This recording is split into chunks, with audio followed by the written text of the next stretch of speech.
আসসালামু আলাইকুম, সবাইকে স্বাগত জানিয়ে আমরা আরও একটি পর্ব শুরু করছি। এ পর্বে আমরা মূলত যেটি দেখব সেটি হচ্ছে যে বহুবচন কোনো বিষয়, অর্থাৎ বইগুলো কার, বাড়িগুলো কার, জুতাগুলো কার, এই ধরনের প্রশ্ন যখন আমরা করি তখন বহুবচন অর্থাৎ গুলো শব্দ ব্যবহার করি। সো আমরা গত পর্বে দেখেছিলাম এটি কার মানে এক বচন, এই ড্যাশ কার এক বচন। বাট আমরা যদি বহুবচনের কথা বলি অর্থাৎ এইগুলো কার বা এই ড্যাশগুলো কার ইত্যাদি এই ধরনের প্রশ্ন করি, তাহলে সেই ক্ষেত্রে আমরা কিভাবে প্রশ্ন করব এ পর্বে আমরা মূলত সেটি আলোচনা করব। আমরা জানি হুজ মানে কার, বাট এইগুলো কার এর ইংরেজি তাহলে কি হবে? সো আমাদের এটা বুঝতে হবে। ধরো যে আমরা বলতে চাই যে এই জুতাগুলো কার, এই জুতাগুলো কার আমরা যদি বলি, তাহলে এটা একটা বহুবচন বিষয়, কারণ এখানে জুতাগুলো বোঝানো হচ্ছে, জুতাটি নয়। তাহলে আমরা সেক্ষেত্রে জানি যে হুজ মানে কার, দেন আমরা হুজই বলবো। Whose shoes, shoes, right? Whose shoes, shoes are this, right? Are this. আমরা একটু খেয়াল রাখবো যে এই ক্ষেত্রে আমরা আগের বার হয়তো বলতাম এক বচন হলে যে হুজ পেন ইজ দিস, আমরা সেটি যদি আরেকবার লিখি যে আমরা লিখেছিলাম হুজ পেন ইজ দিস, আমরা এটা বলেছিলাম, অর্থাৎ আমরা এক বচন বলেছিলাম। তাহলে সেক্ষেত্রে দুইটি জিনিস এক বচন ছিল, সেটা হচ্ছে পেন, এটাও এক বচন ছিল, এবং পেন ইন্ডিকেটর যে দিস সেটিও এক বচন ছিল। সো আমাদের এখানে বহু বচন, তাহলে হুজটা ঠিক থাকবে। আমরা এখানে শুজটা বহু বচন ব্যবহার করছি, এর জন্য ভার্বটা প্লুরাল ফর্মে আর থাকবে এবং দিস এর পরিবর্তে দিস ব্যবহার হবে। সো আমরা এটা খেয়াল রাখবো যে এগুলো কিন্তু আমাদের বহুবচন করতে হবে। সো এর উত্তর যদি আমরা বলি, তাহলে উত্তরগুলো কিন্তু আগের মতোই। তাহলে সেই ক্ষেত্রে আমরা শুধু দিস এর জায়গায় দিস ব্যবহার করব। সো আমরা বলবো দিস শুজ আর মাইন, আমরা এটা বলতে পারি দিস আর মাইন্স, রাইট? এরকম আমরা বলতে পারবো। সো দিস আর মাইন্স আমরা বলতে পারি, this are mine, these are mine আমরা এরকম বলবো, দিজ আর মাইন, এগুলো আমার। বাট আমরা যদি বলি যে এগুলো রহিমের, তাহলে বলবো দিজ আর রহিমস শু, বা দিজ আর রহিমস, রাইট? আমরা এরকম বলবো। তাহলে বলবো দিজ আর রহিম, রহিমস, অথবা দিজ আর রহিমস শুজ,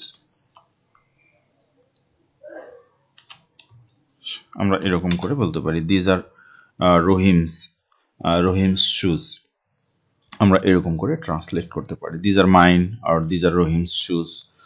আমরা এখানে আর ব্যবহার করব এবং দিস ব্যবহার করব, এটাই হচ্ছে আমাদের মূল পার্থক্য আমাদের গত পর্বের চাইতে। এখন আমরা যদি বলি যে এই চাবিগুলো কার, তাহলে বলবো হুজ, আমরা বলি যে এই চাবিগুলো কার, এই চাবিগুলো কার। আমরা এরকম একটা প্রশ্ন যদি করি, তাহলে বলবো হুজ, যেহেতু এইগুলো বলা আছে। সো হুজ কিস, KEY, কি মানে চাবি, আর কিস মানে হচ্ছে চাবিগুলো। So keys are whose keys are this, এই চাবিগুলো কার। তাহলে সেক্ষেত্রে আমরা উত্তর বলবো যে দিজ আর মতিনস্কি, বা দিজ আর রহিমস্কি, বা দিজ আর মাইন, আমরা এরকম বলতে পারি। দিজ আর রিনাস, এরকম আমরা বলতে পারি। সো আমরা বলবো these R Rina's, Rina's kiss, Rina's kiss, আমরা এরকম বলতে পারি। So these are Rina's kiss, right? So আমরা কিন্তু এরকম করে প্লুরাল ফর্মে কোশ্চেন তৈরি করতে পারি। আমি যদি বলি এই শিশুগুলো কার, তাহলে কি বলবো? আমি বলছি যে এই শিশুগুলো কার, এই বাচ্চাগুলো কার, বা শিশুগুলো কার, বাচ্চাগুলো কার, এই বাচ্চাগুলো কার। তাহলে আমরা কি বলবো? আমরা বলবো হুজ চিলড্রেন আর দে, বা এই বাচ্চাগুলো না বলে তারা যদি আমরা বলি, তাহলে এরকম বলবো। তাহলে আমরা বলবো whose children are this, right? এরকম আমরা বলতে পারি। অথবা যদি বলি যে তারা কার বাচ্চা, সেরকম যদি বলি, তাহলে আমরা বলবো তারা কার বাচ্চা, এরকম বললাম, তারা কার বাচ্চা, এরকমও আমরা কিন্তু বলতে পারি। তাহলে আমরা বলবো হুজ চিলড্রেন আর দে, মানে হচ্ছে তারা। তাহলে আমরা বলবো হুজ চিলড্রেন আর দে, যেহেতু দে মানে তারা, তাহলে আমরা বলছি হুজ চিলড্রেন আর দে। এভাবে কিন্তু আমরা প্রশ্ন করতে পারি। তাহলে আমরা বলছি হুজ চিলড্রেন আর দিস, এগুলো কার বাচ্চা, অথবা আমরা যদি বলি যে তারা কার বাচ্চা, দেন হুজ চিলড্রেন আর দে, আমরা এরকম করে বলতে পারি। তাহলে দে আর মাই সিস্টার্স চিলড্রেন, আমরা এরকম বলতে পারি যে they are my sisters children, right? বা সিস্টার্স পর্যন্তও আমরা বলতে পারি, they are my sisters or sisters children, এরকম করে আমরা বলতে পারি। So they are my brothers children, সেটাও আমরা বলতে পারি। আমরা যদি বলি এগুলো কার, তাহলে কি বলবো? আমরা যদি বলতে চাই এগুলো কার, এগুলো মানে কোনো কিছু না উল্লেখ করে যদি আমরা বলি এগুলো কার, আমরা যদি এরকম বলি, তাহলে আমরা বলবো whose are this, right? Whose are this, এগুলো কার? These are mine, right? এগুলো আমার। These are my father's, right?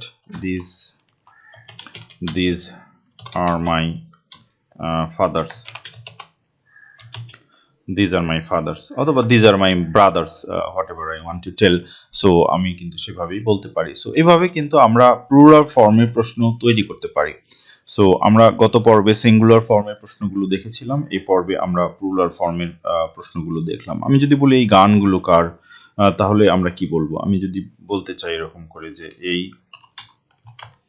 গানগুলো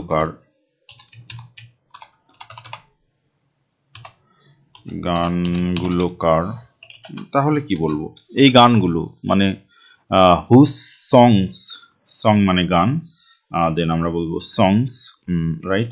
প্লুরাল ফর্ম বলবো, তাহলে আমরা বলবো whose songs are this, whose songs are this, এই গানগুলো কার? তো বলবো these are Nazrul's song, right? বা দিজ আর রবীন্দ্রনাথ সংস, আমরা এরকম বলবো। তাহলে আমরা বলছি these are